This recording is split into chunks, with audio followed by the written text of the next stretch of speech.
Mr. Zack Meisel, who covers the Guardians for The Athletic, joins us right now. You're more than promo worthy, sir, so I can't wait. Here Congratulations. Wow, what an honor. Yep. I'm speechless. Well, that would really be detrimental for getting a promo, but we'll work on it nonetheless.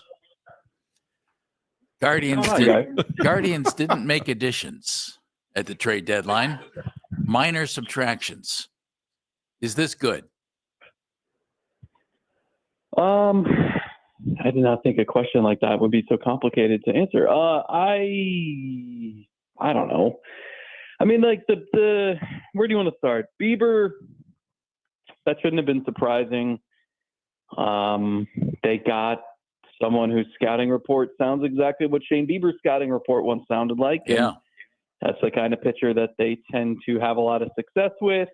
This is kind of the year where that prospect is going from someone who was looked at as a fringe major leaguer to, might actually have something pretty valuable here. So, like, I have no issues with that trade. There was not much of a starting pitching market out there league-wide. So over the last 2 weeks, the Guardians started getting a lot of calls on Bieber. And once he proved healthy and sharp and throwing as hard as you'd want him to throw on Tuesday afternoon in Akron, it was full go from there. So, yeah, I thought that was, once they lost 10 in a row, your need for a returning Shane Bieber plummets, and that was an expected deal. I don't think anyone woke up today in a grumpy mood because the Guardians moved on from Paul Sewald. So then it just becomes the Steven Kwan conundrum, and I think there are a lot of questions about the team's objectives, both the rest of this season and looking ahead, and they need to figure out what's more important to them. Is it more important to try to claw back into this thing and snag a wild card spot? Well, if that's the case, you didn't add anything. So, how do you get better over the last 2 months? Or if this is really more looking toward 2026 and whatnot, okay, well, then we need to see CJ Kafis, and we need to see some young pitching, and we need to see more of the guys who will be part of the fabric of the roster next season. And it also lends itself to questions about what you're going to do next with Steven Kwan, whether that's try to extend him, trade him this winter, or just keep the status quo. So that was a very simple question, Jeff. There is not a simple answer. I would think if you're in the clubhouse, though, you kind of feel like, okay, the front office trusts us to continue on the path that we're going on. We're playing good baseball since that losing streak, and we kept a guy we know helps us every night, right? If you're in that clubhouse, you don't like the way they felt when Clase got suspended, basically probably took a game from them. Let's be honest. The emotion of that day, we heard Stephen vote after that game. So if they would have taken Kwan out of it, you have to wonder what the mental psyche of a clubhouse is going down the stretch, right? But by keeping Kwan, don't you think they're making a statement to everybody that's there, even guys that are struggling at the plate? Hey, we believe in you, and we're going to try this, and let's see what happens for the rest of the season. I'm not making guarantees past this season, but at least we believe in you for the next 54 games. Yeah, if anything, you can tell yourself that. Okay. Which matters, right? Like, it does matter. I think in the clubhouse it does matter. Yeah. Yeah. I remember 2012, the Guardians, the Indians, were kind of in a similar spot. Remember in 2011, they got off to a hot start under Manny Acta, and then they kind of tapered off. But they traded for Ubaldo Jimenez that year, and it was like, all right, you might have something here. This might be the beginning. And in 2012, they just kind of treaded water. And then you got to the deadline, and there was no talk of selling, but there was a lot of talk of buying. And the buying they did was adding Brent Lillibridge. Remember him? Oh yeah, fielder. Yeah. And I remember walking into the clubhouse after the deadline, and a player kind of called me over and was like, "That's what we did. That's how this front office believes in us that much. That's what we added." And then they went 5-24 in August, and the rest was history. And Manny Acta was history. I think this is different in that there were never really buyers, but I'm with you. They went through a lot this week. I think if they moved Kwan, even if they would have gotten a nice package of prospects, that was going to be another sucker punch to the clubhouse, and those guys were going to be, really feeling it. I think you can look across the field tonight and look in the Minnesota dugout, and you're going to see that. Right? Yeah. Like there were quotes coming out of there saying, "Man, the more people that they trade, it makes you just hope that you're next, so you don't have to be a part of this." So that was never at risk of happening, but it's been a tough year. I mean, they've had. Look, they didn't do anything over the offseason really to improve the lineup, and the lineup's been dreadful, and they've had 10-game losing streaks, and they've had guys not develop the way that they had hoped, and then they had the Luis Ortiz thing, and then the Emmanuel Clase thing. It's been a rough year, and they're at 500. They've got the soft schedule will continue here for most of August, and maybe they can hang around in this race, and young players gain confidence just by being in that. But you still need to see development. You need an answer on Brian Rocchio and Gabriel Arias and Nolan Jones and Bo Naylor. And so you can think about 2025. And if you're a player, that's all you can do. But if you're the organization, you got to be thinking about the future too, the immediate future, because, you've just treaded water for 4 months, and you don't want this entire year to be a waste. Zack Meisel joining us from The Athletic. Can they find common ground with Steven Kwan on an extension? And do you think Steven is the type of guy who will end up with a contract that has 3 figures in it when you talk about millions? I find it hard to believe that he would be that kind of a player. Another one that's tough to answer. So the common ground is going to be a lot closer to what Kwan would want at this point than what the Guardians would want, because he's not desperate, and that's been evident because they've talked contract negotiations in past springs and have not consummated a deal, right? So at this point, he's 2 years from free agency. He's making $4 million this season, so it's not like he needs immediate cash.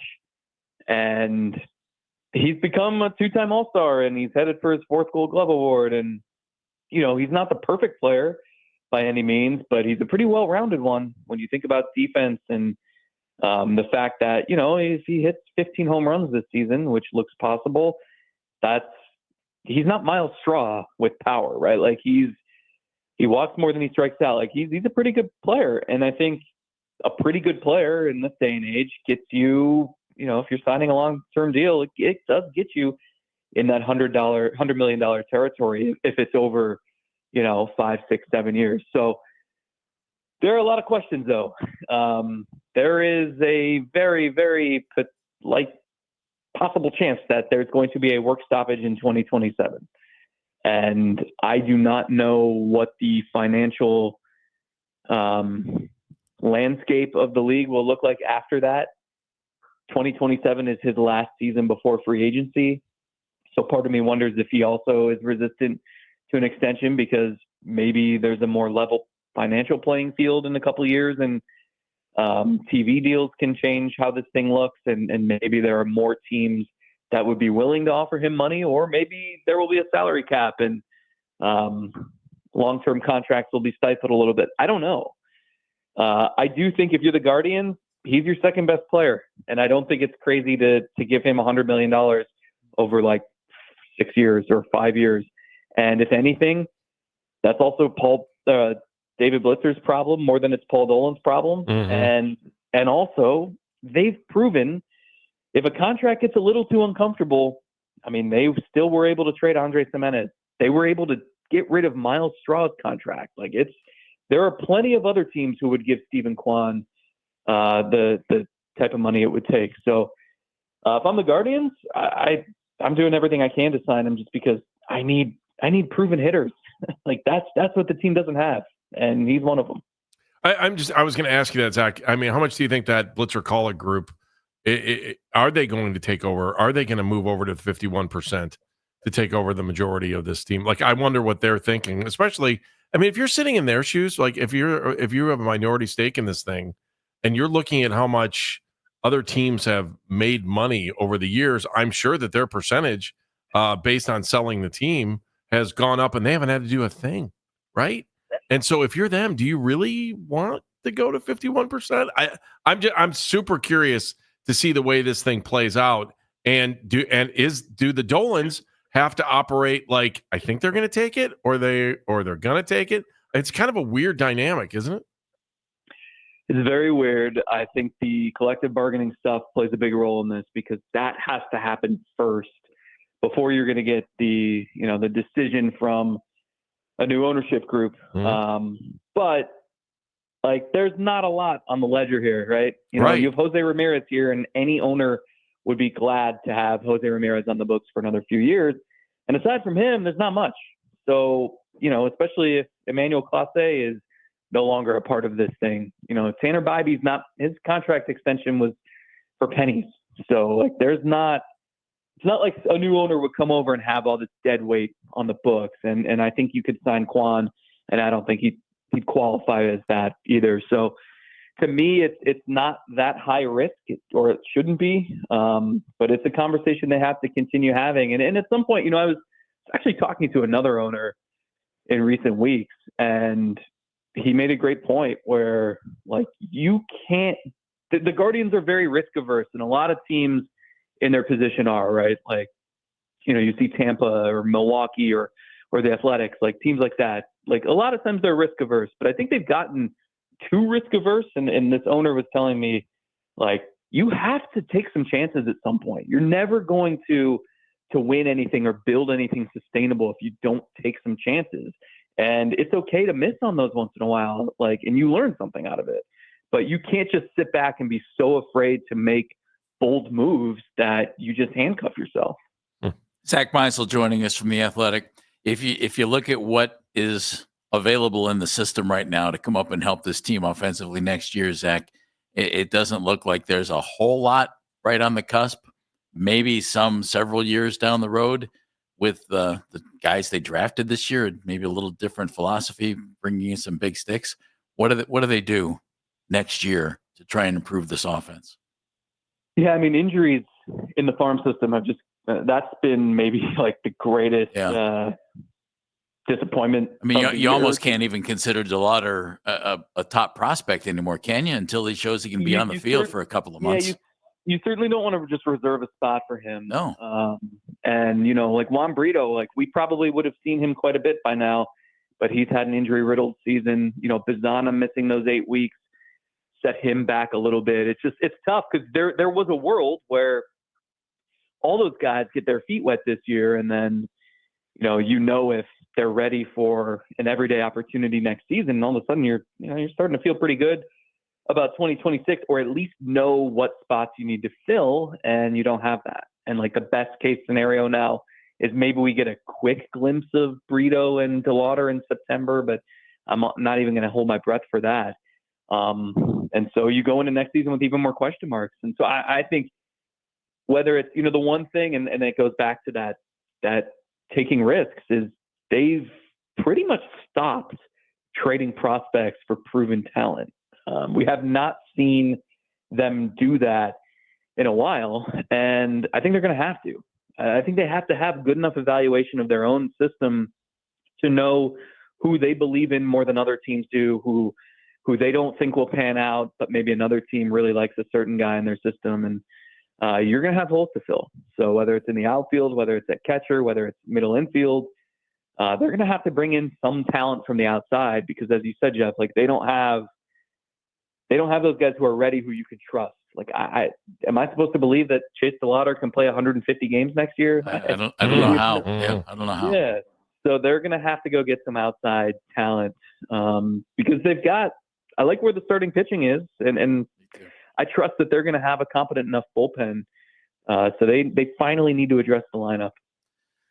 Zack Meisel is joining us from The Athletic. Major League Baseball didn't send Luis Ortiz and Emmanuel Clase home just while they checked some things out. Who knows where this goes? But I'm waiting for a big shoe to drop on this thing, and I don't like the way this feels, and I can't imagine that those guys. I have a hard time thinking they're going to be on this team next year, Zach, and maybe even in baseball. What does your gut tell you? Yeah, I have a hard time envisioning them ever pitching in Major League Baseball again, honestly. I mean, I look, I don't want to speculate on like what the investigation might end up proving or disproving, but there was a player banned from baseball a year ago, and it was much less than this. It was a guy who was injured, sitting on the couch. He bet on his team. He had no influence on that. You know, this is different. This is two pitchers who had the ball in their hand, and if you can't trust that, there's not a spot for you. So I don't know what will happen. I don't know exactly what they've found or what they think they will find. And I don't know like what happens if there are, you know, some bad characters in their lives who are maybe forcing this upon them. But I have a really hard time picturing any scenario where they're back pitching, because this is rule number one, right? This is even before sports betting was legalized and broadcast everywhere. It was like, I mean, this goes back to the Black Sox. It's like, Sure does. You're the one dictating what is happening, and if that can't be trusted, then there's no gray area there. Zach, I've got about 30 seconds. With Miller getting traded by the Athletics, with Duran going from Minnesota to Philly, I can only imagine the haul the Guardians could have picked up for Clase, and it could have been a franchise-changing situation, could it not? Yeah, and they were fielding offers for weeks before the hammer came down there. So definitely had to pivot and rethink things. And that's not to say it was a guarantee that they were going to trade him, but it was something that they were contemplating. And even though they'll say that, you know, they had told teams that they weren't motivated to move him, which I think there's truth to that. It's a little different when there's an hour left before the deadline and you're staring at some really enticing offers. I don't think you can shut the door on that. So I don't know for sure that they would have traded him at this deadline. I think even if they held on to him, it would have been a very popular idea this winter. But now I think all that's out the window. Zack Meisel does a great job of covering the Guardians. His trade deadline stuff, outstanding at The Athletic. Go read it and follow him the rest of the season as the Guardians try and pull out a playoff spot here. Zach, thanks for your time, buddy. Thanks, Zach. Thanks, boys. Appreciate Zach it. joining us on the Fan Hotline.